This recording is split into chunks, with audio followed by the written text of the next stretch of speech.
আমি এখন মাননীয় সংসদ সদস্য মাওলানা দেলোয়ার হোসেন সাইদি সাহেবকে বক্তব্য রাখার জন্য অনুরোধ জানাচ্ছি।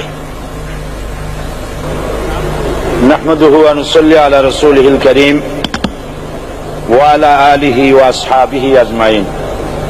আউযু বিল্লাহি মিনাশ শাইতানির রাজীম। বিসমিল্লাহির রহমানির রহিম। মাননীয় স্পিকার, আপনি এই মহান সংসদের স্পিকার হিসেবে নির্বাচিত হয় আমরা জাতীয় সংসদের পক্ষ থেকে আপনাকে অন্তরের অন্তঃস্থল থেকে মোবারকবাদ জানাচ্ছি। মাননীয় স্পিকার, আমি আজ এই সংসদে দাঁড়িয়ে ওই মহান আল্লাহ পাকের প্রশংসায় সেজদা অবনত হচ্ছি, যিনি 1 অক্টোবরের ব্যালট যুদ্ধের মাধ্যমে সুদীর্ঘ 5 বছরের দুঃশাসন, সীমাহীন দুর্নীতি, ইসলাম বিরোধী কর্মকাণ্ড, দেশব্যাপী ভয়াবহ সন্ত্রাসের মোকাবেলায় 4 দলীয় ঐক্যজোটের মহা বিজয় দান করেছেন এবং যার ফলশ্রুতিতে আজকে আমরা এই মহান সংসদে দাঁড়িয়ে কথা বলার সুযোগ লাভ করেছি। মাননীয় স্পিকার, আপনার মাধ্যমে আমি আমার অন্তরের অন্তঃস্থল থেকে দেশবাসীকে ধন্যবাদ জানাই। বিশেষ করে আমার নির্বাচনী এলাকা পিরোজপুর, নাজিরপুর, ইন্দুরকানীবাসী ভাই বোনদের প্রতি কৃতজ্ঞতা জানাই, যাদের অক্লান্ত পরিশ্রমে এবং মূল্যবান ভোটের মাধ্যমে আমি নির্বাচিত এই মহান সংসদের সদস্য হওয়ার সুযোগ লাভ করেছি। মাননীয় স্পিকার, বাংলাদেশের 13 কোটি মানুষকে যারা পরিচালনা করবেন, আজকে তারাই এই মহান সংসদে বসে আছেন। আমি আপনার মাধ্যমে তাদের উদ্দেশ্যে কিছু কথা বলতে চাই। জবাবদিহিমূলক সরকার, কল্যাণমূলক সরকার ও সুস্থ প্রশাসন, এই বাক্যগুলি আমরা প্রায় শুনে থাকি।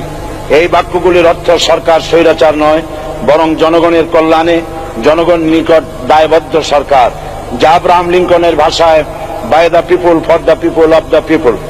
বর্তমান পৃথিবীতে মূলত গণতান্ত্রিক দেশে এখন সরকারকে বিবেচনা করা হয়। এরূপ সরকারের জনগণের সার্বভৌম ক্ষমতার উৎস হিসেবে বিবেচনা করা হয়, অর্থাৎ সংখ্যাগরিষ্ঠ প্রতিনিধিদের প্রণীত আইনই হল আইন এবং নির্বাচিত হবার পর সরকার হয়ে পড়েন সমগ্র জনগণের, আর বিরোধী দল হয় ছায়া সরকার। মাননীয় স্পিকার, সরকারকে সঠিক পথে পরিচালনার জন্য বিরোধী দলকে অপরিহার্য বিবেচনা করা হয়। বর্তমান গণতান্ত্রিক চেতনা বেশি পুরনো নয়, মানুষ মূলত রাজতান্ত্রিক স্বৈর শাসনের সাথেই বেশি পরিচিত। বস্তুত বর্তমান পৃথিবীতে গণতান্ত্রিক শাসন ব্যবস্থায় জবাবদিহিমূলক, কল্যাণমূলক, স্বচ্ছ প্রশাসনের যে কথাবার্তা আমরা শুনতে পাই, এর প্রথম উপস্থাপক হলেন বিশ্বনবী হযরত মুহাম্মদ রাসূলুল্লাহ সাল্লাল্লাহু আলাইহি ওয়াসাল্লাম। বর্তমান গণতান্ত্রিক ব্যবস্থাপনার সাথে ইসলামের মূল পার্থক্য হল সার্বভৌমত্বের ধারণা নিয়ে। ইসলামের দৃষ্টিতে সার্বভৌমত্বের মালিক জনগণ নয়, মালিক হলেন আল্লাহ রাব্বুল আলামিন। কিন্তু সরকার গঠন ও পরিচালনা জনগণের ইচ্ছার ভিত্তিতে হতে হবে। জনগণের ইচ্ছার বিরুদ্ধে ক্ষমতায় থাকার অধিকার ইসলামের স্বীকৃত নয়। মাননীয় স্পিকার, সাধারণত লক্ষ্য করা যায় সরকার, সরকারি কর্মকর্তা, কর্মচারীবৃন্দ জনগণের উপর নানাভাবে জুলুম, নির্যাতন বা শোষণ করে থাকে। জনগণের খাদেম না হয়ে তারা হয়ে পড়েন জনগণের প্রভু। তারা জনগণের সম্পদকে তসরুপ করে। এই অবস্থা থেকে মুক্ত করার জন্য রাসূল করিম সাল্লাল্লাহু আলাইহি ওয়াসাল্লাম সরকারি কর্মকর্তা ও কর্মচারীদের মধ্যে তীব্র দায়িত্ব অনুভূতি জাগ্রত করে তিনি বলেন, ঘুষ দাতা ও গৃহীতা উভয় জাহান্নামী। নবী করিম সাল্লাল্লাহু আলাইহি ওয়াসাল্লাম আরো বলেছেন, আমরা যদি কাউকে কোনো রাষ্ট্রীয় দায়িত্ব প্রদান করি, তখন সেই ব্যক্তি তার ব্যক্তিগত কাজ যতটা নিষ্ঠা ও আন্তরিকতার সাথে পালন করে, রাষ্ট্রীয় দায়িত্ব যদি সেভাবে পালন না করে, তবে কিয়ামতের দিন তাকে উল্টো করে জাহান্নামে নিক্ষেপ করা হবে।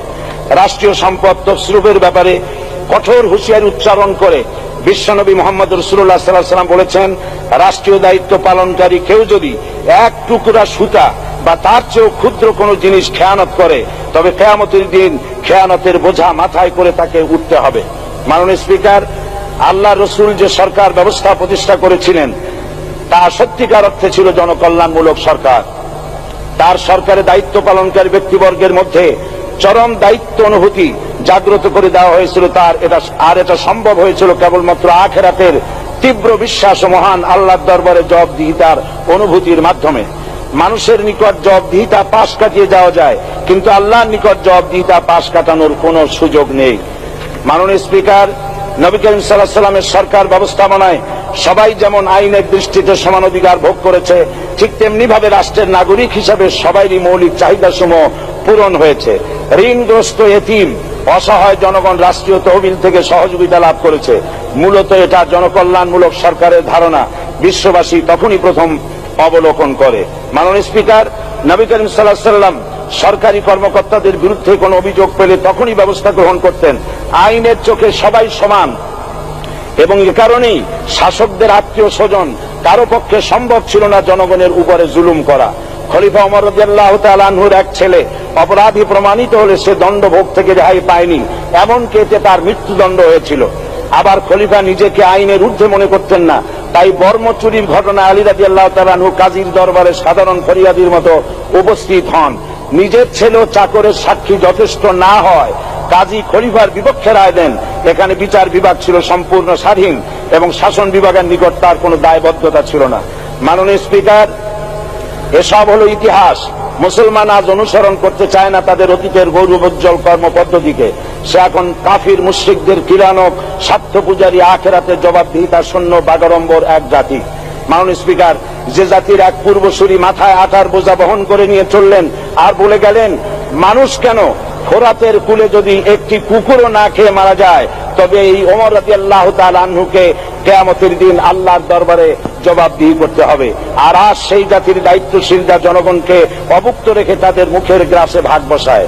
জনগণ তাদের নিকট উপস্থিত হলে মনে হয় যেন গোলাম প্রভুর দরবারে উপস্থিত হয়েছে, আর অহেতুক উৎকোচ দাবি করে তাদের উপর জুলুম করছে। আর আল্লাহ পাক জালিমকে কখনোই পছন্দ করেন না। মাননীয় স্পিকার, আমি দৃঢ়ভাবে আশা করি এই অবস্থা কাটিয়ে উঠিয়ে আমরা রাসূল করিম সাল্লাল্লাহু আলাইহি সাল্লাম কর্তৃক প্রদর্শিত রাষ্ট্র ব্যবস্থার অনুসরণ করে একটি সুখী সমৃদ্ধশালী আধুনিক ইসলামী রাষ্ট্র পরিণত করে বাংলার প্রিয় জন্মভূমি বাংলাদেশকে আজ গোটা বিশ্বব্যাপী শোষণ, নির্যাতন, হানাহানি, অশান্তির মধ্যে, তাই আজ পৃথিবীর অধীর আগ্রহে অপেক্ষা করছে ইসলামের আলোকে এমন এক রাষ্ট্র ব্যবস্থার যেখানে দায়িত্বশীলরা আল্লাহ তাআলার কাছে জবাবদিহিতার পাশাপাশি জনগণ নিকটও জবাবদিহি করতে বাধ্য হবে। মাননীয় স্পিকার, অনেক ত্যাগ ও তিতিক্ষার রক্তের বিনিময়ে গড়ে উঠেছে আমাদের গণতান্ত্রিক প্রতিষ্ঠান এই জাতীয় সংসদ। এই সংসদের সম্মান রক্ষা করার দায়িত্ব আমাদের সবার। গণতান্ত্রিক চর্চা, গণতন্ত্র প্রতিষ্ঠার স্বার্থে আমি আজ প্রধান বিরোধী দল আওয়ামী লীগকে সকল হিংসা, বিদ্বেষ ও পরাজয়ের গ্লানি ভুলে গিয়ে সংসদে যোগদানের উদাত্ত আহ্বান জানাচ্ছি। পরিশেষে আমি আপনার মতো সর্বজনশ্রদ্ধ একজন মার্জিত ও সুশিক্ষিত ব্যক্তিকে এই মহান সংসদের স্পিকার হিসাবে লাভ করে আমরা আনন্দিত হয়েছি। আমাদের সংবিধানের সংরক্ষণ, সমর্থন ও নিরাপত্তা বিধান এবং আপনার অভিভাবক সুলভ নিরপেক্ষ আচরণ ও সংসদকে ধন্য করবে বলে আমরা বিশ্বাস করি। আপনাকে ধন্যবাদ। আসসালামু আলাইকুম ওয়া রাহমাতুল্লাহ। মাননীয় সদস্য মাওলানা দেলোয়ার হোসেন সাঈদী সাহেবকে আপনার তথ্যপূর্ণ ইসলামিক মূল্যবোধ সহ মূল্যবান বক্তব্যের জন্য ধন্যবাদ।